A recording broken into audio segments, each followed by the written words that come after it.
Welcome along, my friends, to another edition of Cosmic News. Coming up in this week's broadcast, a massive alien object has been sighted on the lunar surface.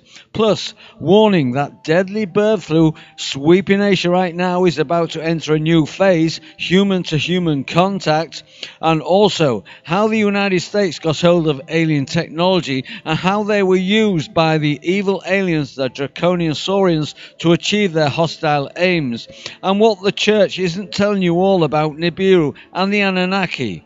Okay, into this week's news. This first report originates from ajw.asahi.com,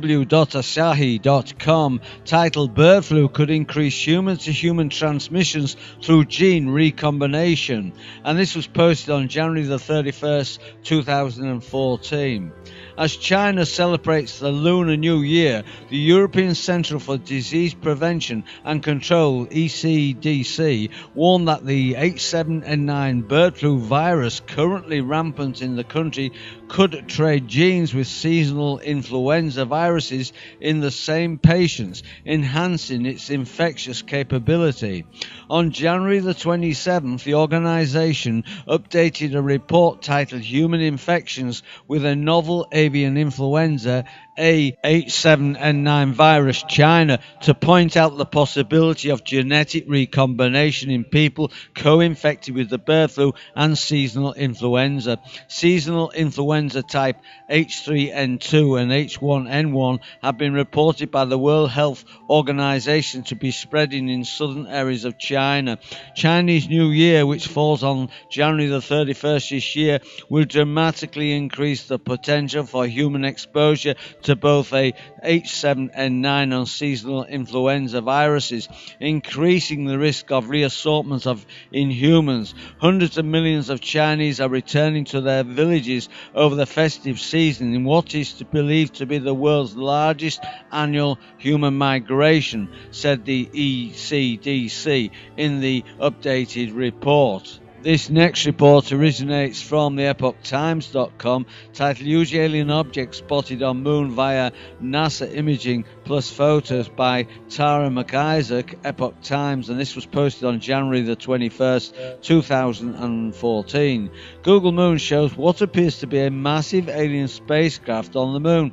It is L-shaped with what appears to be 7 lights dotting its edge. The Google Moon imaging is taken from NASA's Lunar Reconnaissance Orbiter camera, LROC. Turner Radio Network reports that the US government has been secretly tracking 2 huge objects approaching Earth for 2 years. Citing an outside consultant from NASA's Meteoroid Environment Office in January of 2013, the objects disappeared all of a sudden about 200,000 miles past Mars, reports the network, but now it seems at least one of them has landed on the moon.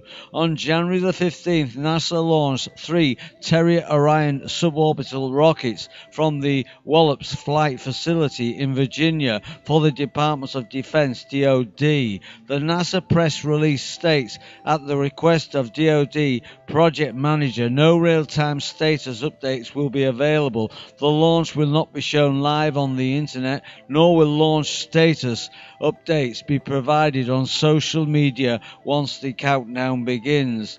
As the Google Moon images gain attention, some have speculated that this launch could be related. Turner Radio Network named its source as Dr. Eric Norton, a long-time consultant for the National Security Agency (NSA) and NASA. Norton described the objects he was called in by NASA to help monitor at the McDonald's Observatory in Texas. What I saw was an array of massive 3-dimensional black structures in space, in straight lines formation, advancing in direction of planet Earth. He said he was shown the objects over a 3-month period and saw they had moved millions upon millions of miles closer within just months. Analyzing the objects, he and his team hypothesized that they must be made of a material 7,000 times as hard as the hardest materials known to humans on Earth. The objects have been a cause of great concern, Norton said, with many questions arising and few answers. This following report originates from sacredtext.com, titled The Draconian Saurian War Conspiracy, a situation report on our acquisition of advanced technology and interaction with alien cultures, by O.H. Kirill. Observation by a visiting Nordic. In October of 1987, UFO researcher George Andrews was successfully able to contact one of the Nordics not associated with the Greys through a woman in California. What follows are the comments made by the alien. Were you a culture about to invade, you would not do it with a flourish of ships showing up in the heavens and undergo risk of being fired upon. That's the type of warfare slightly less evolved beings get into. You would create intense confusion and disagreements, with only inference to your presence, inference which would in turn cause controversial disagreements. The Greys are insidious little fiends. They did exactly to us what they are doing here to you. You are not on the verge of an invasion. You are not in the middle of an invasion. The invasion has already taken place. It's merely in its final stages. What would you invade? Here he describes the operational plan of the Greys from the beginning. You would go to the most secret of communities within a society. In the case of the United States, you would go and infiltrate the CIA. You would take over some of them, and you would take over part of the KGB. You would create great dissension and disagreement between factions of the public at large. Some groups saying they have seen UFOs, others saying no, this is not possible. You would involve two major countries in an ongoing idiotic philosophical disagreement, so that while the Soviet Union and the United States constantly battled back and forth about who has which piece of territory, or whether one invades Iran, or whether one invades Afghanistan, or whatever, whether one dismantles one nuclear warhead or the other dismantles another group of warheads, you would sit back and laugh if you had the capacity to laugh. You would present yourself indeed to some in a group who would protect you, CIA or a Majestic 12, thinking they had a secret, more secret and more perfect knowledge of something than anyone else on this planet had. And they would covert you, and you would trust their own greed, and you would trust their own mass stupidity to trap them, and you would do it on both sides. You'd show yourself to some of the mass populace to further involve fractions, the government, in an attempt to shut them up, to keep them even more busy quieting them and trying to stop more information about UFOs from getting out. You have the mass populace to a state where they distrust the governments. Oh, and why don't they believe us? Why can't they understand that these things are really happening? We're not crazy. So you would have battles constantly about whether UFOs exist or they don't exist. You would have the public and the government at each other's throats. You would set two major superpowers at each other's throats, and you would have set up groups like haves, the wealthy but contented, and the have-nots. You would plant the seeds of massive discontent. Eventually you might have some show of ships landing, one or two. By the time they have landed, be assured they will be in complete control. You will start doing crossbreeds and more crossbreeds, generation after generation. The invasion scenario. You bribe the governments with a few tidbits, say Star Wars system. You tease and tempt the Soviet Union with a laser system far finer than any of their own scientists could think of, and you always have the subtle inference, just on the borderline of consciousness, so that UFOs don't seem to be believable, yet you keep it couched in secrecy and make it seem quite so insane that no one would believe them. On top of it, you would unleash forces that would want to kill them, UFO contactees, if they disclose that the CIA is dealing with the exact same thing and the contact victim is.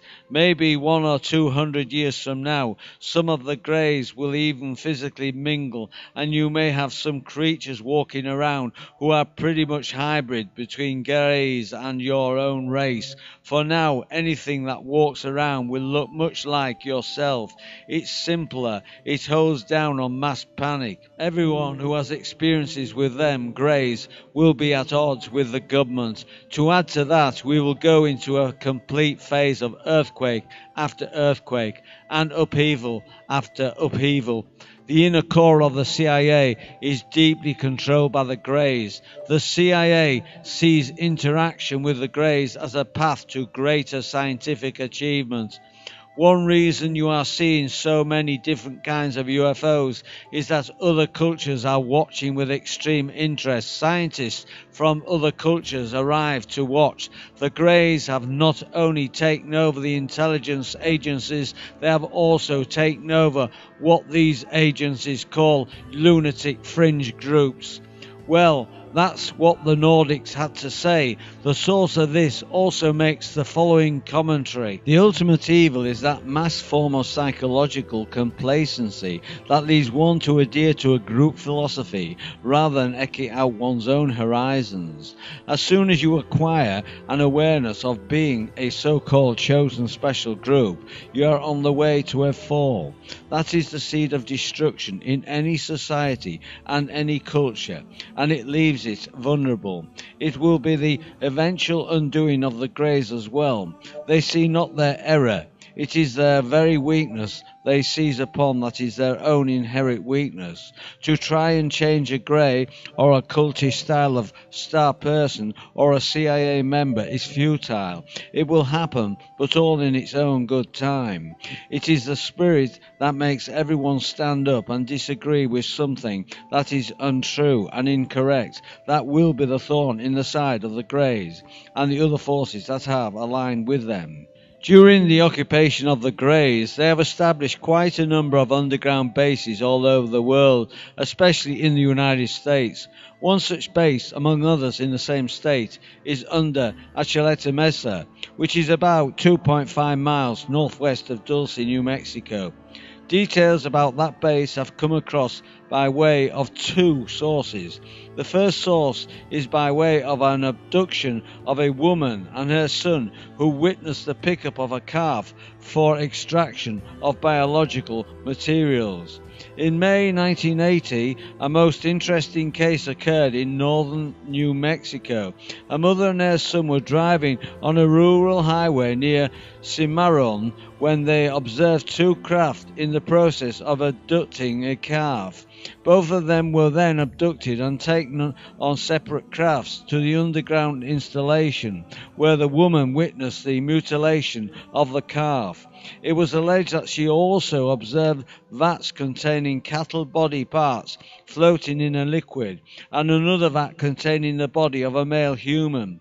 The woman was subjected to an exam, and it was further alleged that small metallic objects were implanted in her body, as well as into her son's body. More than one source has informed us that CAT scans have confirmed the presence of these implants. Jim McCampbell and Dr. Paul Benswitz on July the 13th, 1984. Benswitz reports that through regressive hypnosis of the mother and child, required only in about 30% of abduction cases, and his own follow-up investigation, including communication received via his computer terminal, which are ostensibly from a UFO-related source. He was able to determine the location of the underground facility, a kilometer underground beneath Achaleta Mesa on the Jicalia Apache Indian Reservation near Dulce, New Mexico. Since 1976, one of the areas of the US hardest hit by mutilations, Benswitz's information is that this installation is operated jointly as part of an ongoing program of cooperation between the US government and the EBs. There are also underground bases at Kirkland Air Force Base and Holloman Air Force Base, as well as at scores of other bases around the world, including Bentwater, England. To view the full transcript, go to my website endtimes23.com, where I've posted the link. This final report originates from in5d.com, titled What the Church Isn't Telling You About Nibiru and the Anunnaki, and this was posted on January the 31st, 2014 by Greg Preston, MS. Silently, the Vatican is releasing information about Nibiru entering our solar system and extraterrestrial neighbours who have already met with Vatican officials, but they're not telling you everything. While the mainstream media remains conspicuously silent while distracting our attention to idiotic events such as Justin Bieber's DUI disclosure, information has been slowly leaked by the Vatican, indicating the presence of extraterrestrials on and visiting our planet, along with an incoming anomaly called Planet X and or Nibiru. What the Church isn't telling you about Nibiru and the Anunnaki. In 5d.com, the following testimonies confirm the Vatican's knowledge of extraterrestrials and Nibiru. Religion needs to recognize extraterrestrials. Pierre Lina, a French astrophysicist and member of the Pontification Academy, stated at a November 2009 astrobiology conference hosted by the Vatican, astrobiology is a nature science that says very interesting things that could change the vision humanity has of itself. The Church cannot be indifferent to that. Full disclosure is imminent. Chris Impey, a university distinguished professor and deputy head of the Department of University of Arizona and a keynote speaker at the astrobiology conference, added, "The first discovery is only a few years away." Extraterrestrial salvation. Guy Gosselmago, leading astronomer for the Vatican, stated, "Very soon the nations will look to aliens for their salvation." Gosselmago believes that humans are not the only intelligent beings created by God in the universe, and added these non-human life forms are described in the Bible as the Nephilim. A new, truthful story needs to be written. Dr. Christopher Golbali, Vice Director for the Vatican Observatory Research Group on Mount Graham until 2012, who believes our image of God will have to change if disclosure of alien life is soon revealed by scientists. ETs are already here. The late Vatican Monsignor Corrado Balducci not only believes in the presence of alien intelligences already interacting with our planet, but also believes that the Vatican has been aware of it. Balducci believes that extraterrestrial contact is real and the extraterrestrial encounters are not demonic. They are not due to psychological impairment. They are not a case of entity attachment, but these encounters deserve to be studied carefully.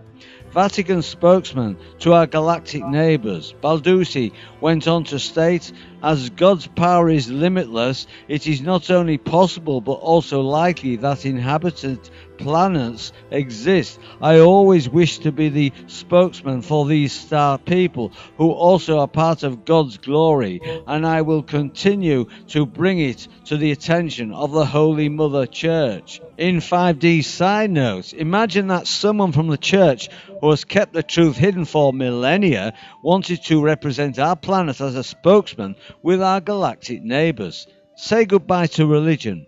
An excerpt from an article entitled Exo Vaticano, Thomas Horn stated, in a paper for the Interdisciplinary Encyclopedia of Religion and Science, Father Giuseppe Tanzelli Nitti and Opus Dei, theologian of the Pontification University of the Holy Cross in Rome, explains just how what the Church isn't telling you about Nibiru and the Anunnaki in 5D.com could actually be evangelized during contact with spiritual aliens. As every believer in God would, he argues, greet an extraterrestrial civilization as an extraordinary experience and would be inclined to respect the alien and to recognize the common origin of our different species as originating from the same creator, according to Giuseppe.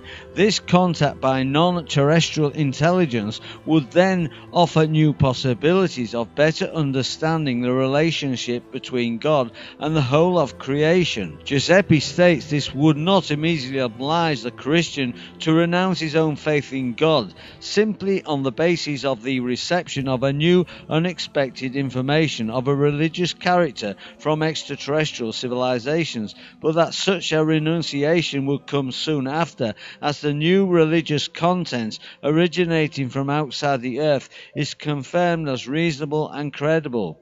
Once the trustworthiness of the information has been verified, the believer would have to reconcile such new information with the truth that he or she already knows and believes on the basis of the revelation of the one and triune God, conducting a rereading of the Gospel inclusive of the new data. The Vatican has known about Nibiru for quite a while. In a 1997 interview with Art Bell on Coast to Coast AM, Father Malachi Martin was asked why the Vatican was heavily invested in the study of deep space at the Mount Graham Observatory. Martin replied, because the mentality amongst those who are at the highest levels of Vatican administration and geopolitics know what's going on in space and what's approaching us could be of great import in the next 5 to 10 years. Biblical creation story will be challenged. Reverend Jose Gabriel Funes, an astronomer and director of the Vatican Observatory, stated, just as there is multitude of creatures on earth, there could be other beings, even intelligent ones. This does not contradict our faith because we cannot put limits on God's creative freedom. Still trying to sell the Jesus story, Funes added, God made man in Jesus to save us. In this way, if other intelligent beings existed, it is not said that they would have need of redemption. They could remain in full friendship with their Creator. Vatican Insider blows the whistle on Secretum Omega and Nibiru. In 2005, a high-ranking Jesuit Vatican Insider released footage of Nibiru along with documentation from the highest secrecy of the Vatican in a project called Secretum Omega, which was a top-secret venture with NASA, in which a high-powered infrared camera was secretly placed into orbit to monitor the elusive 10th planet. This insider stated, what I can say is that it was built in the 1990s with the object of studying all anomalous celestial bodies approaching Earth, similar to what the CIA did with one of its secret eyes, the twin to Hubble called Skyhole 12, aka Keyhole 12. Moreover, the SIV was informed during the meeting of the aliens with Pope Pius XI of the approach of a celestial body to the solar system, in which resides an advanced, very warlike alien race. Very shortly, I knew that the material that I should have been receiving in Rome and then analyzing on a computer was very interesting and extremely secret.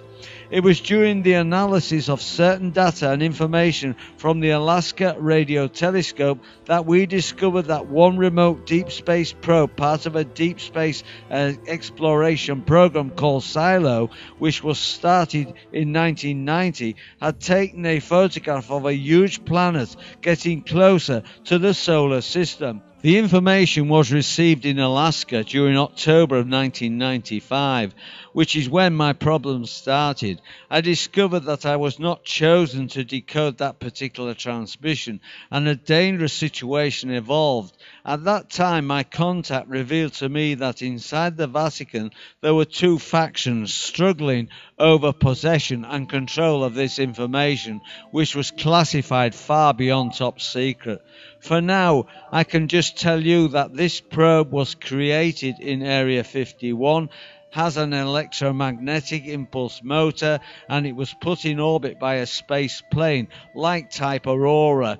The probe did not have any calculations or pre-indications of the trajectory or the precise location of Nibiru, because its purpose was to approach that planet, correcting its direction to avoid impact and to return to this solar system to a position close enough to transmit the data and images to the secret radio telescope located in Alaska. To view the full transcript, go to my website endtimes23.com, where I've posted the link. Okay, my friends, you're all invited to join this channel by subscribing to End Times 23, which is a totally free subscription service. You're also invited to add me as a friend on Facebook and follow me on Twitter. If you'd like to drop me a line on my blog, by all means do so, or if you'd like to join one of my circles on Google+, all the links are under this video.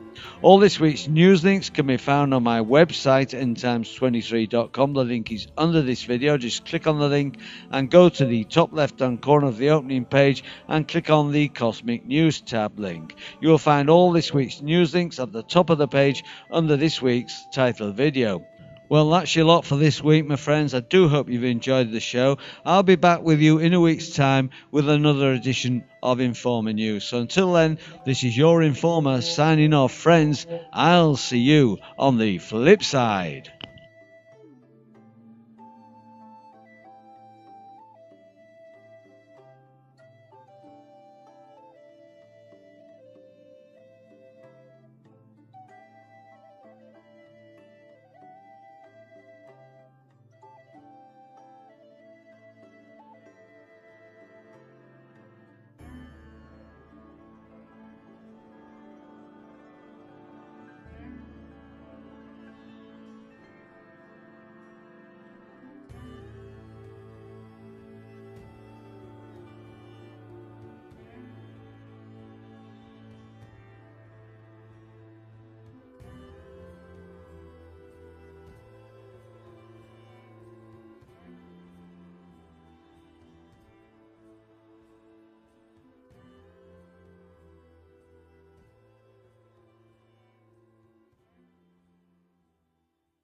The countdown begins.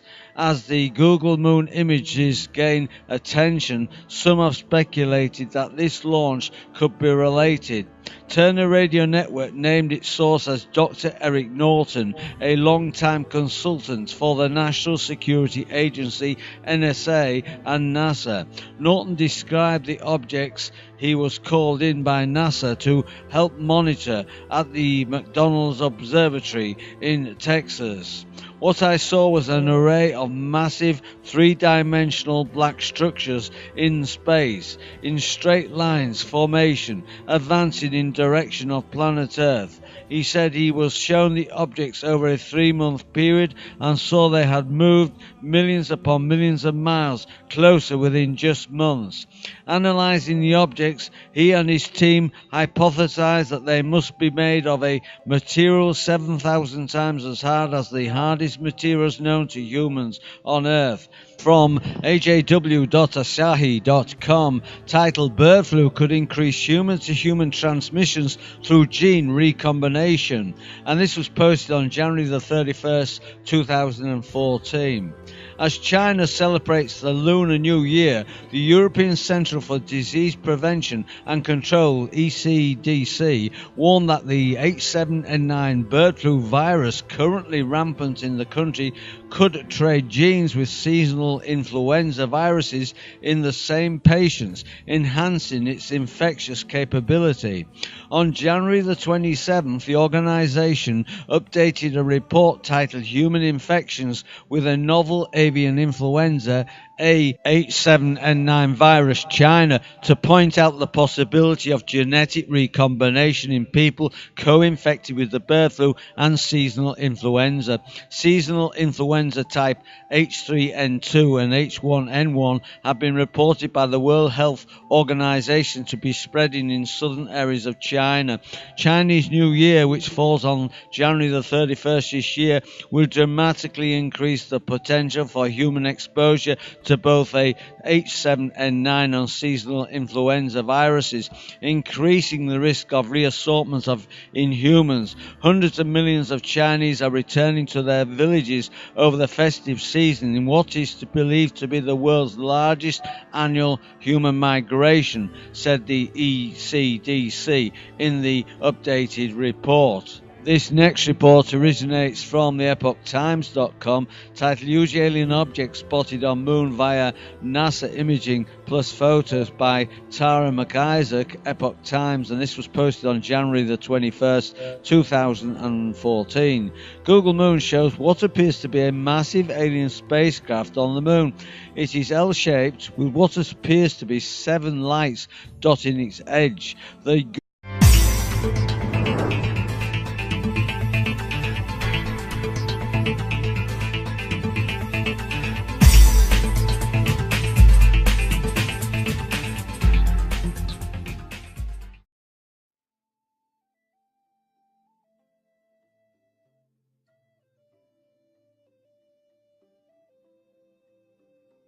Welcome along, my friends, to another edition of Cosmic News. Coming up in this week's broadcast, a massive alien object has been sighted on the lunar surface.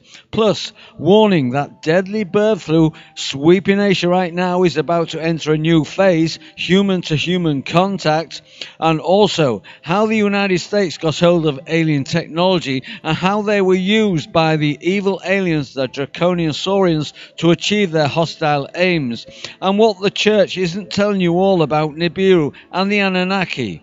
Okay, into this week's news. This first report originates Google Moon Imaging is taken from NASA's Lunar Reconnaissance Orbiter Camera, LROC. Turner Radio Network reports that the US government has been secretly tracking 2 huge objects approaching Earth for 2 years. Citing an outside consultant from NASA's Meteoroid Environment Office in January of 2013, the objects disappeared all of a sudden about 200,000 miles past Mars, reports the network, but now it seems at least one of them has landed on the moon. On January the 15th, NASA launched 3 Terrier Orion suborbital rockets from the Wallops Flight Facility in Virginia for the Department of Defense, DoD. The NASA press release states, at the request of DoD project manager, no real-time status updates will be available. The launch will not be shown live on the internet, nor will launch status updates be provided on social media once